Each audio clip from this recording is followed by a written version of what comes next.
Here are today's top stories. COMELEC reminds candidates to follow election rules as the campaign period for local bets begins. Rappler CEO Maria Ressa is arrested following the filing of charges for violation of the anti-dummy law. The military lambasts the New People's Army on its failed attack in northern Samar in time with its anniversary. And the NCRPO expresses support for the law mandating bigger motorcycle plates.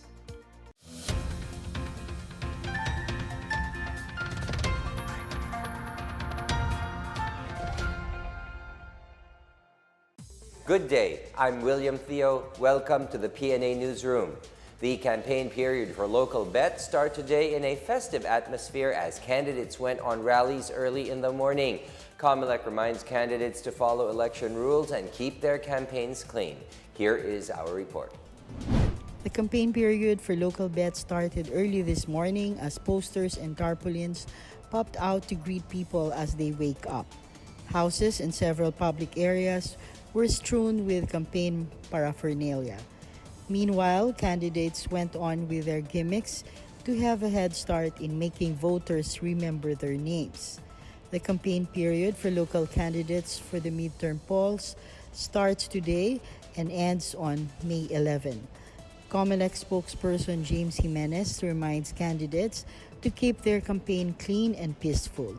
Effective March 29, the Commission on Elections will prohibit the following: construction of public works projects, delivery of materials for public works, release, disbursement of expenditures of public funds, appointment or hiring of new employees, creation or filling up of new positions, and promotion or giving of salary increases or privilege.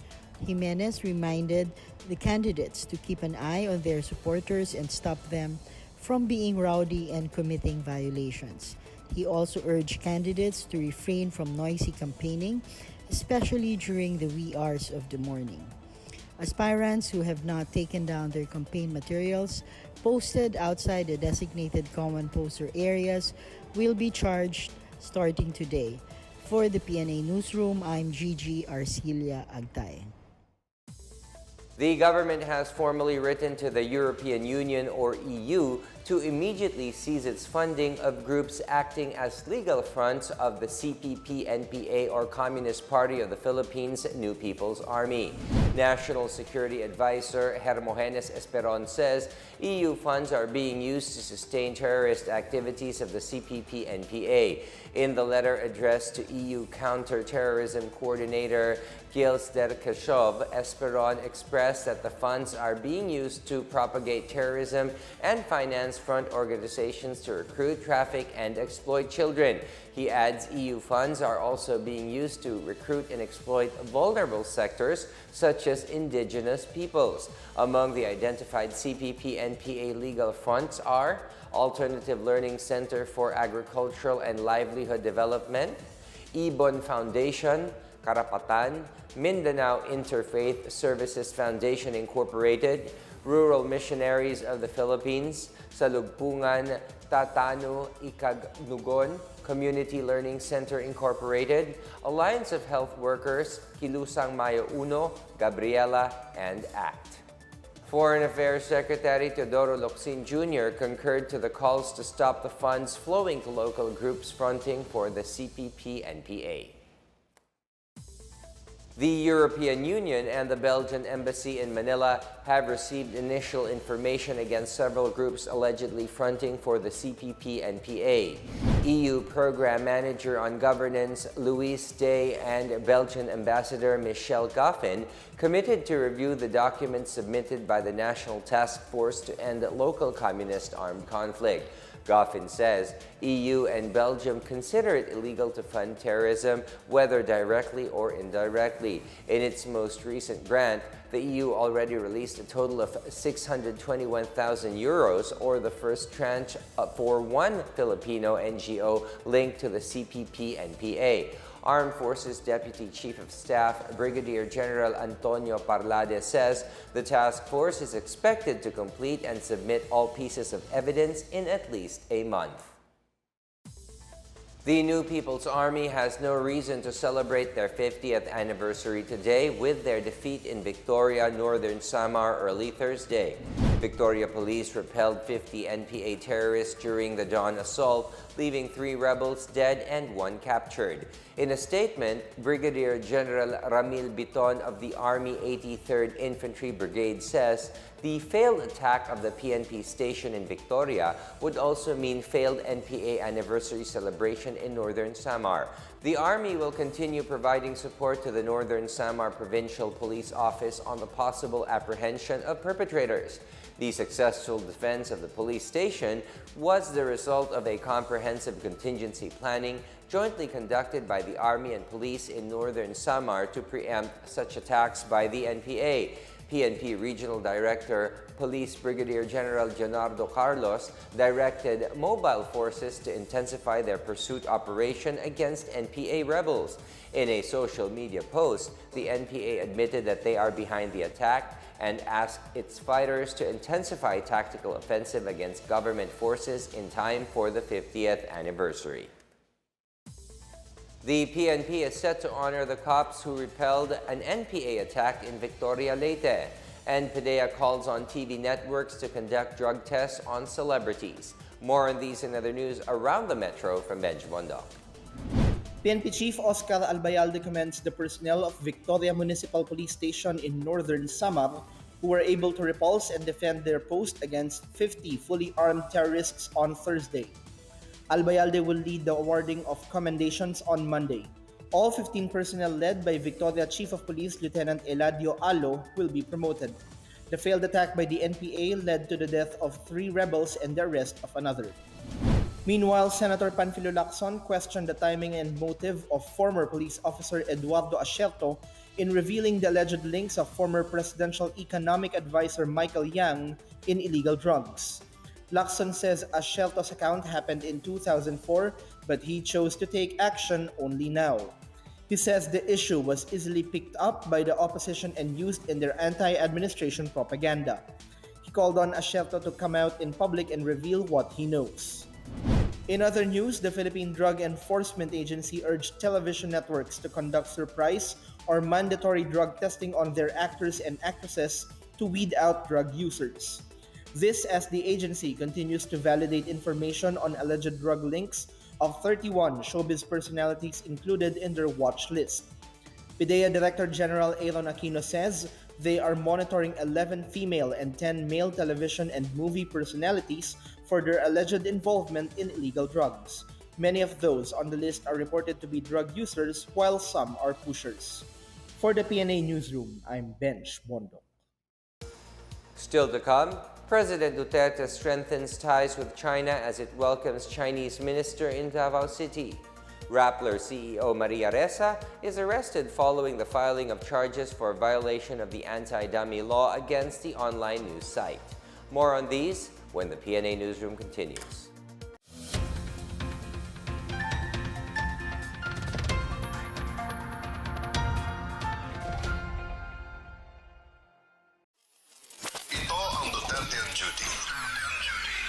Sa ginagawa ng presidente.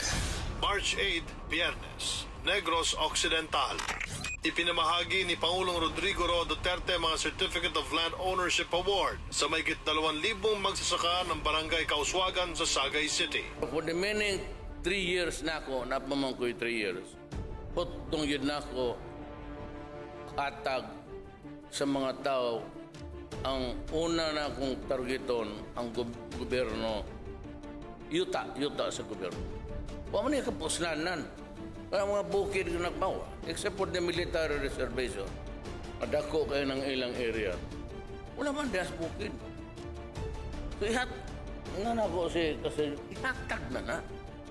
Ihatag na sa tao. Kaya muna yung problema na ito. March 11, Lunes, Malacanang. Itinaas ng Pangulo ang ranggo ng ilang opisyal mula sa Presidential Security Group at 250th Presidential Airlift Wing. Pinarangalan din niya ang mga katangi-tanging kababaihan sa awarding ceremony ng Outstanding Women in Law Enforcement and National Security of the Philippines. March 13, Miyerkules, Isabela. Ginawaran ni Pangulong Rodrigo Roa Duterte ng Order of Lapu-Lapu Rank of Kampilan ang 5 sundalong nasugatan sa mga engkwentro kontra Abu Sayyaf at New People's Army. Nakidalamhati rin siya sa pamilya ng mga nasawing sundalo sa madugong sagupaan. March 14, Huwebes, Davao City.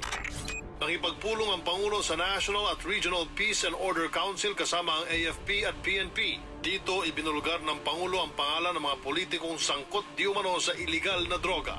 There can never be a valid argument to deny the public, the people of the Philippines at large, to know who are the officials who should not be there in their office. In this particular case now, those who are involved in the deadly name of drug trafficking. Ako po si Secretary Martin Andanar. At ito ang Duterte on Duty. Abangan sa susunod na linggo ang mga gagawin ng Pangulo.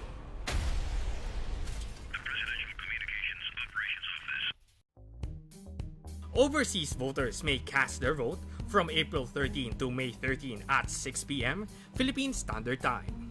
Check the voting process on www.dfa-oavs.gov.ph or www.comelec.gov.ph. You may also visit the Office for Overseas Voting PH on Facebook. It's our right and duty to vote. A friendly reminder from DFA OVS, Comelec, and Panahon TV.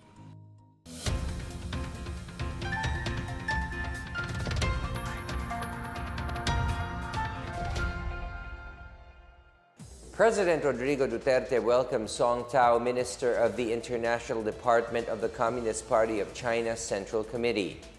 Tao and the rest of the delegates paid a courtesy call to President Duterte at the Matina enclaves in Davao City. The President and the Chinese minister discussed issues that would further strengthen the relationship between the two countries. They have also discussed matters of mutual interest, including the West Philippine Sea. President Duterte clarified that the Philippine government is not involved in the case filed against Chinese President Xi Jinping before the International Criminal Court. He also expressed gratitude for the vibrant trade relationship between the Philippines and China. Duterte underscored the relentless support of the Chinese government to the Build, Build, Build program. On the other hand, Song says China is willing to help should the Philippines need assistance in improving people's lives. He says China is looking forward to welcoming Duterte for a visit next month. Rappler CEO Maria Ressa was arrested this morning in connection to the case of violation of the anti-dummy law filed against the board of the Rappler holding firm. Ressa was arrested upon her arrival at the Ninoy Aquino International Airport through a warrant issued by the Pasig RTC Branch 265. She underwent booking procedures at the Pasig Police Station. In a post on Twitter, Ressa says she is ready to post bail as she decried what she and her camp called harassment as a journalist and the violation of her human rights. Her co-accused board members Manuel Ayala, Nico Jose Noliedo, Glenda Gloria, James Bitanga, Felicia Atienza, and James Velasquez have already posted a bail of 90,000 pesos each. The Rappler officials were charged based on the issuance of Rappler shares to United States-based lobby group Omidyar Network Fund, which is in violation of the anti-dummy law. Residents of General Trias City and Cavite will soon be more connected to the rest of the world through free Wi-Fi services. The city government entered into a memorandum of understanding with Smart Communications for the rollout of free Wi-Fi services. Areas in the city where the free Wi-Fi will be available include the Wet Market, City Plaza, City Hall, and Sports Center, among others. Smart says they target to deliver the free Wi-Fi services to the city within 1 month after the MOU signing. Smart's business head for South Luzon, Mike Nolasco, signed the MOU for the telco, while Mayor Antonio Oni Ferrer, Cavite Representative Luis John Ferrer IV, and Vice Mayor Moritz Sison signed in behalf of the local government. Aboitiz Infracapital Corporation, or AIC, has tapped Ireland-based DAA International for its regional airport bids.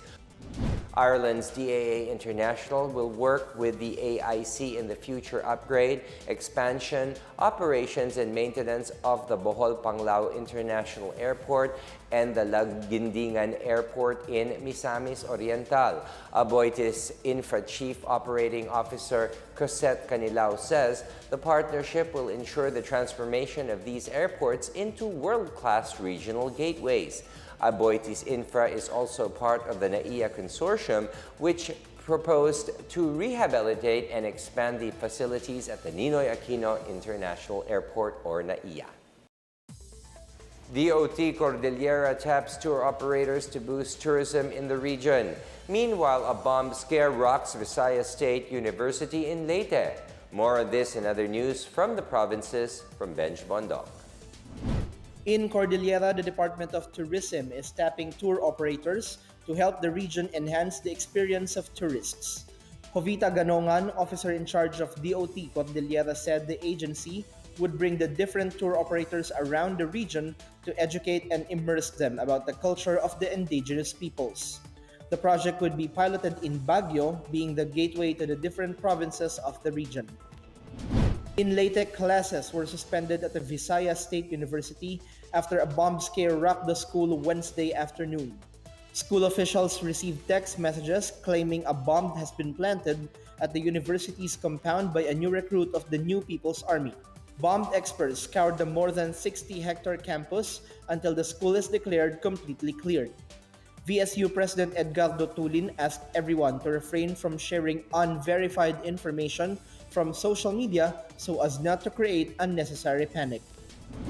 In Sarangani, experts documented another nesting area of sea turtles in Purok Islam, Barangay Cablalan in Glan, Sarangani Province. At least 84 new olive ridley sea turtle hatchlings reportedly emerged on Wednesday from a natural nest in the area. Environment personnel have stepped up the implementation of protection and conservation measures for the nesting sites of marine turtles in the coastal villages of Glan by conducting an information and education campaign among residents to ensure the protection of the sea turtle nesting site. For the PNA Newsroom, I'm Benj Bondok. Up next, the NCRPO expresses support for the law mandating bigger motorcycle plates. A new bike zipline becomes an extreme adventure attraction in Ilocos Norte. The PNA Newsroom returns after these reminders.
Soleri Festival.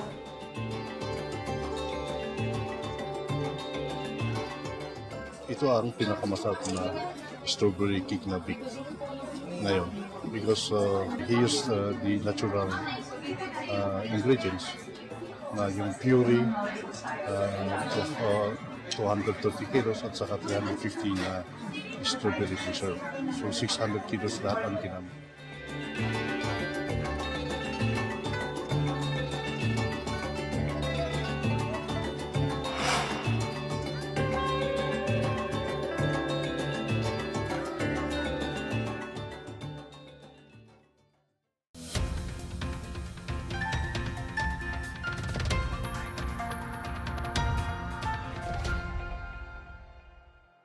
The National Capital Regional Police Office, or NCRPO, reiterated its support for the Motorcycle Crime Prevention Act, which will require a more readable number plates for motorcycles.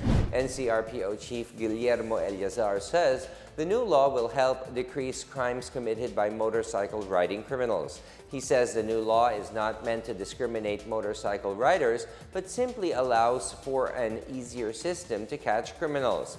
Data from the NCRPO show that crimes perpetrated by motorcycle riding criminals in Metro Manila dropped by 53% from 2017 to 2018 last year, with murders specifically down by 85% over the same period. Eleazar says crime rates involving motorcycle riding criminals could go down with the implementation of the new law. In our foreign news, the Kingdom of Brunei is implementing a new law which will punish homosexual sex and adultery with death. Beginning on April 3, any individuals found guilty of the offenses will be stoned to death according to a new penal code based on Sharia law. The country's strict new laws were announced in 2014 and have been rolled out gradually. The latest phase of the implementation was quietly announced on the Brunei Attorney General's website on December 29, 2018. Human rights groups were quick to express horror at the penal code.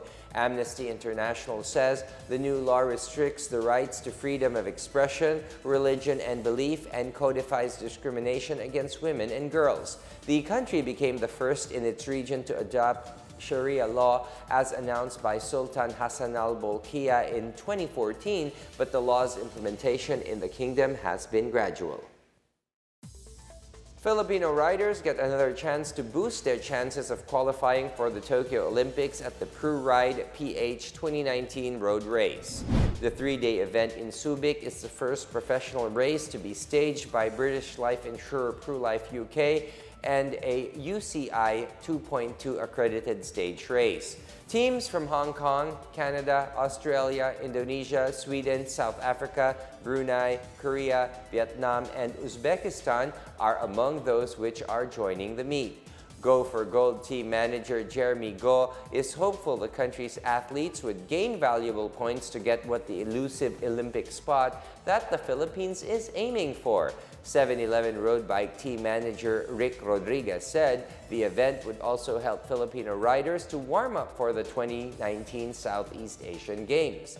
The event will kick off with a criterium race on April 7 at Philinvest City in Alabang, and the three-day event is on May 24 to 26. A new nature attraction has opened in Ilocos Norte. The new bike zipline in Vintar Town is expected to draw in tourists who enjoy extreme adventures. Here is our report.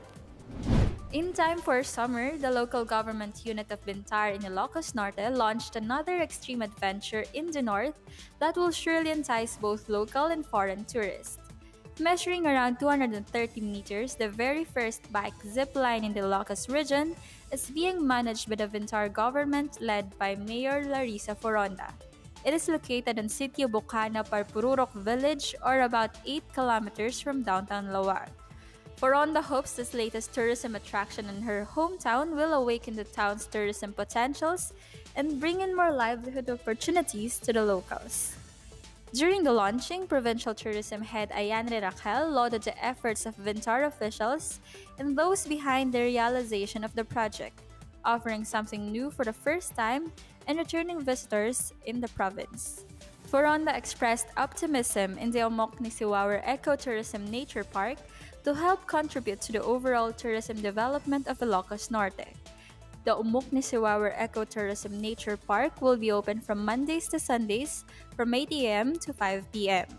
Aside from bike zipline, tourists may also want to try other sports amenities such as surfline, all-terrain vehicle, hydrocycle water bike, floater, zerbal, and kayak with fees or rental rates ranging from 50 to 1,000 pesos. For the PNA Newsroom, I'm Joyce Cudis. Let's now check out the weather forecast for Metro Manila and the rest of the country.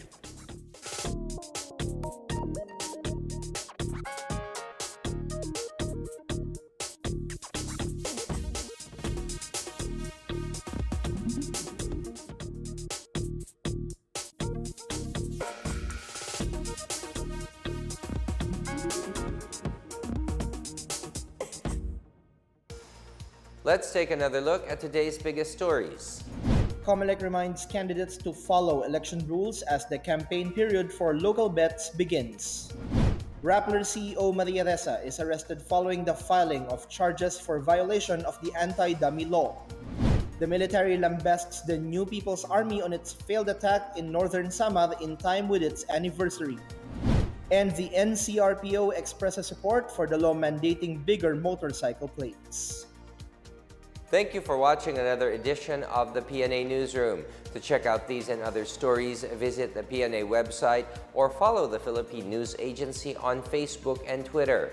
For more stories about the government and how it serves the Filipinos, look for these hashtags in all of our social media platforms and websites. And we would like to congratulate all of our graduates and kids who were recognized as the vacation starts today.